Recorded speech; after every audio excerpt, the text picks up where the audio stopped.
श्रीगणेशाय नमः। वागर्थाविव सम्पृक्तौ वागर्थप्रतिपत्तये जगतः पितरौ वन्दे पार्वती परमेश्वरौ। श्रीमद्भागवत महापुराण दशम स्कंध 36वां अध्याय अरिष्टासुर का उद्धार और कंस का श्री अक्रूर जी को ब्रज में भेजना। ओम नमो भगवते वासुदेवाय। श्री शुक उवाच अथ तर्ह्यागतो गोष्ठ मरिष्टो वृषभासुरः महीमहाककुत्कायः कंपयन् खुरवीक्षताम् रम्भमाणः खरतरं पदा च विलिखन् महीम् उद्यम्य पुच्छं वप्राणि विषाणाग्रेण चोद्धरन्। श्री सुखदेव जी कहते हैं, परीक्षित, जिस समय भगवान श्री कृष्ण ब्रज में प्रवेश कर रहे थे और वहां आनंदोत्सव की धूम मची हुई थी, उसी समय अरिष्टासुर नाम का एक दैत्य बैल का रूप धारण करके आया। उसका ककुद, कंधे का पुट्ठा या थुआ कह सकते हैं, और डील डौल दोनों ही बहुत बड़े बड़े थे। वह अपने खुरों को इतने जोर से पटक रहा था कि उससे धरती कांप रही थी। वह बड़े जोर से गरज रहा था और पैरों से धूल उछालता जाता था। पूंछ खड़ी किए हुए था और सींगों से चार दीवारी खेतों की मेड़ आदि तोड़ता जाता था। बीच बीच में बार बार मूतता और गोबर छोड़ता जाता था। आंखें फाड़कर इधर उधर दौड़ रहा था। परीक्षित, उसके जोर से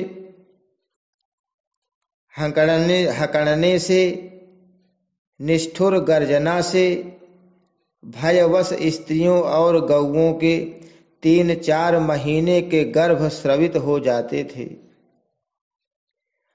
और 5-6 महीने के गिर जाते थे।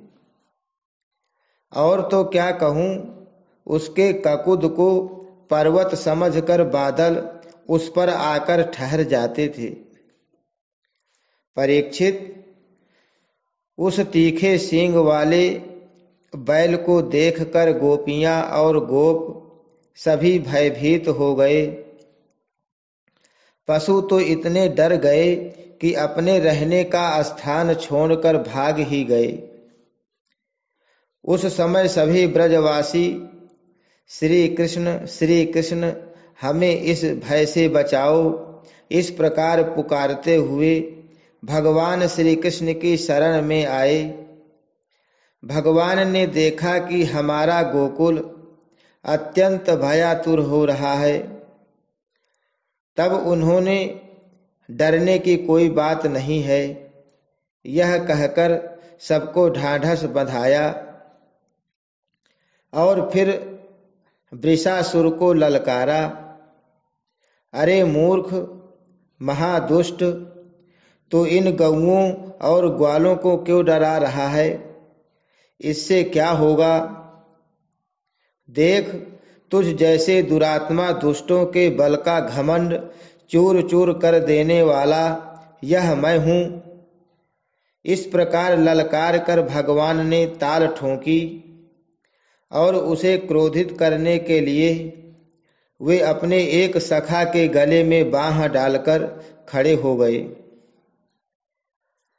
भगवान श्री कृष्ण की इस चुनौती से वह क्रोध के मारे तिलमिला उठा और अपने खुरों से बड़े जोर से धरती खोदता हुआ श्री कृष्ण की ओर झपटा। उस समय उसकी उठाई हुई पूंछ के धक्के से आकाश के बादल तितर बितर हो गए। उसने अपने तीखे सींग आगे कर लिए, लाल लाल आंखों से टकटकी लगाकर श्री कृष्ण की ओर टेढ़ी नजर से देखता हुआ वह उन पर इतने वेग से टूटा मानो इंद्र के हाथ से छोड़ा हुआ वज्र हो। भगवान श्री कृष्ण ने अपने दोनों हाथों से उसके दोनों सींग पकड़ लिए और जैसे एक हाथी अपने से भिड़ने वाले दूसरे हाथी को पीछे हटा देता है, वैसे ही उन्होंने उसे 18 पग पीछे ठेलकर गिरा दिया। भगवान के इस प्रकार ठेल देने पर वह फिर तुरंत ही उठ खड़ा हुआ और क्रोध से अचेत होकर लंबी लंबी सांस छोड़ता हुआ फिर उन पर झपटा। उस समय उसका सारा शरीर पसीने से लथपथ हो रहा था। भगवान ने जब देखा कि वह अब मुझ पर प्रहार करना ही चाहता है, तब उन्होंने उसके सींग पकड़ लिए और उसे लात मारकर जमीन पर गिरा दिया और फिर पैरों से दबाकर इस प्रकार उसका कचूमर निकाला जैसे कोई गीला कपड़ा निचोड़ रहा हो। इसके बाद उसी का सींग उखाड़कर उसको खूब पीटा, जिससे वह पड़ा ही रह गया। परीक्षित, इस प्रकार वह दैत्य मुंह से खून उगलता और गोबर मूत करता हुआ पैर पटकने लगा। उसकी आंखें उलट गईं और उसने बड़े कष्ट के साथ प्राण छोड़े। अब देवता लोग भगवान पर फूल बरसा बरसा कर उनकी स्तुति करने लगे। जब भगवान श्री कृष्ण ने इस प्रकार बैल के रूप में आने वाले अरिष्टासुर को मार डाला, तब सभी गोप उनकी प्रशंसा करने लगे। उन्होंने बलराम जी के साथ गोष्ठ में प्रवेश किया और उन्हें देख देख कर गोपियों के नयन मन आनंद से भर गए। परीक्षित, भगवान की लीला अत्यंत अद्भुत है। इधर जब उन्होंने अरिष्टासुर को मार डाला, तब भगवानमय नारद, जो लोगों को शीघ्र से शीघ्र भगवान का दर्शन कराते रहते हैं, कंस के पास पहुंचे।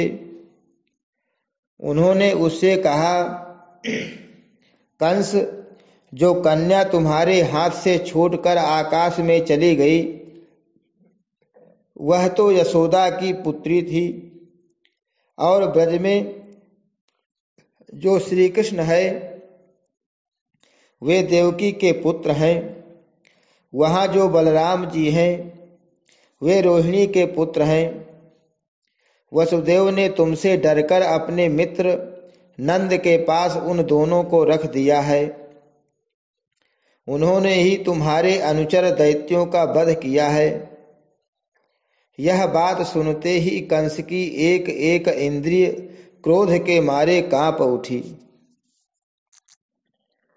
उसने वसुदेव जी को मार डालने के लिए तुरंत तीखी तलवार उठा ली, परंतु नारद जी ने रोक दिया।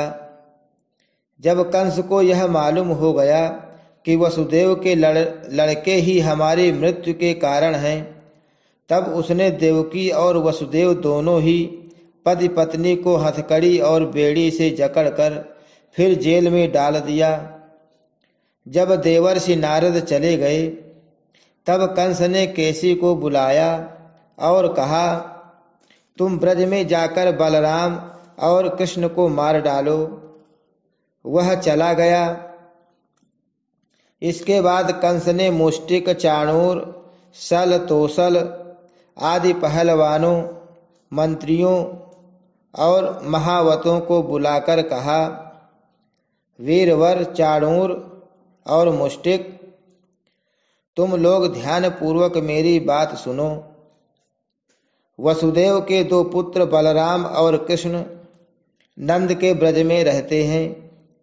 उन्हीं के हाथ से मेरी मृत्यु बतलाई जाती है। अतः जब वे यहाँ आवें तब तुम लोग उन्हें कुश्ती लड़ाने के बहाने मार डालना। अब तुम लोग भांति भांति के मंच बनाओ और उन्हें अखाड़े के चारों ओर गोल गोल सजा दो। उन पर बैठकर नगरवासी और देश की दूसरी प्रजा इस स्वच्छंद दंगल को देखे। महावत, तुम बड़े चतुर हो। देखो भाई, तुम दंगल के घेरे के फाटक पर ही अपने कुवलया पीढ़ हाथी को रखना और जब मेरे शत्रु उधर से निकले तब उसी के द्वारा उन्हें मरवा डालना। इसी चतुर्दशी को विधि पूर्वक धनुष यज्ञ प्रारंभ कर दो और उसकी सफलता के लिए वरदानी भूतनाथ भैरव को बहुत से पवित्र पशुओं की बलि चढ़ाओ। परीक्षित, कंस तो केवल स्वार्थ साधन का सिद्धांत जानता था, इसलिए उसने मंत्री, पहलवान और महावत को इस प्रकार आज्ञा देकर श्रेष्ठ यदुवंशी अक्रूर को बुलवाया और उनका हाथ अपने हाथ में लेकर बोला, अक्रूर जी, आप तो बड़े उदार दानी हैं, सब तरह से मेरे आदरणीय हैं। आज आप मेरा एक मित्रोचित काम कर दीजिए, क्योंकि भोजवंशी और वृष्णिवंशी यादवों में आपसे बढ़कर मेरी भलाई करने वाला दूसरा कोई नहीं है। यह काम बहुत बड़ा है, इसलिए मेरे मित्र, मैंने आपका आश्रय लिया है। ठीक वैसे ही जैसे इंद्र समर्थ होने पर भी विष्णु का आश्रय लेकर अपना स्वार्थ साधता रहता है। आप नंद राय के ब्रज में जाइए, वहां वसुदेव जी के 2 पुत्र हैं, उन्हें इसी रथ पर चढ़ाकर यहाँ ले आइए। बस अब इस काम में देर नहीं होनी चाहिए। सुनते हैं विष्णु के भरोसे से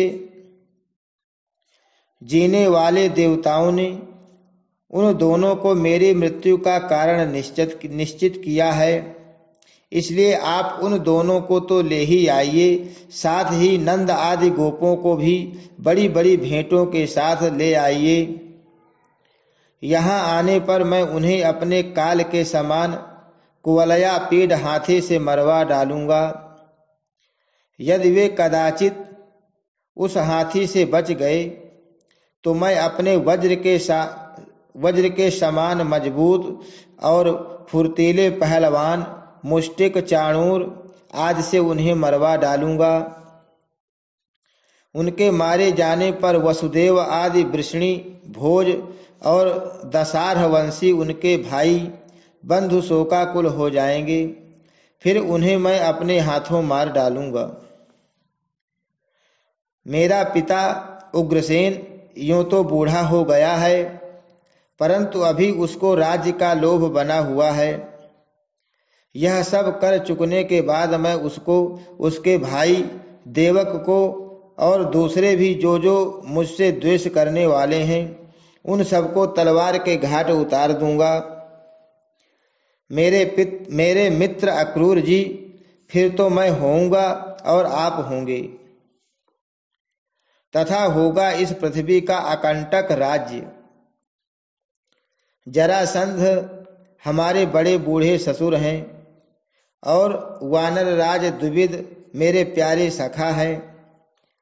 संबरासुर, नरकासुर और बाणासुर ये तो मुझसे मित्रता करते ही हैं, मेरा मुंह देखते रहते हैं। इन सब की सहायता से मैं देवताओं के पक्षपाती नरपतियों को मारकर पृथ्वी का अकंटक राज्य भोगूंगा। यह सब अपनी गुप्त बातें मैंने आपको बतला दी। अब आप जल्दी से जल्दी बलराम और कृष्ण को यहाँ ले आइए। अभी तो वे बच्चे ही हैं, उनको मार डालने में क्या लगता है। उनसे केवल इतनी ही बात कहिएगा कि वे लोग धनुष यज्ञ के दर्शन और यदुवंशियों की राजधानी मथुरा की शोभा देखने के लिए यहाँ आ जाएं। अक्रूर जी ने कहा, महाराज, आप अपनी मृत्यु, अपना अरिष्ट दूर करना चाहते हैं, इसलिए आपका ऐसा सोचना ठीक ही है। मनुष्य को चाहिए कि चाहे सफलता हो या असफलता, दोनों के प्रति समभाव रखकर अपना काम करता जाए। फल तो प्रयत्न से नहीं, दैवी प्रेरणा से मिलते हैं। मनुष्य बड़े बड़े मनोरथों के पुल बांधता रहता है, परंतु वह यह नहीं जानता कि दैव ने, प्रारब्ध ने इसे पहले से ही नष्ट कर रखा है। यही कारण है कि कभी प्रारब्ध के अनुकूल होने पर प्रयत्न सफल हो जाता है तो वह हर्ष से फूल उठता है, और प्रतिकूल होने पर विफल हो जाता है तो शोकग्रस्त हो जाता है। फिर भी मैं आपकी आज्ञा का पालन तो कर ही रहा हूँ। श्री सुखदेव जी कहते हैं, कंस ने मंत्रियों और अक्रूर जी को इस प्रकार आज्ञा देकर सबको विदा कर दिया। तदनंतर वह अपने महल में चला गया और अक्रूर जी अपने घर लौट आए। हरि शरणम। श्री कृष्णार्पणमस्तु।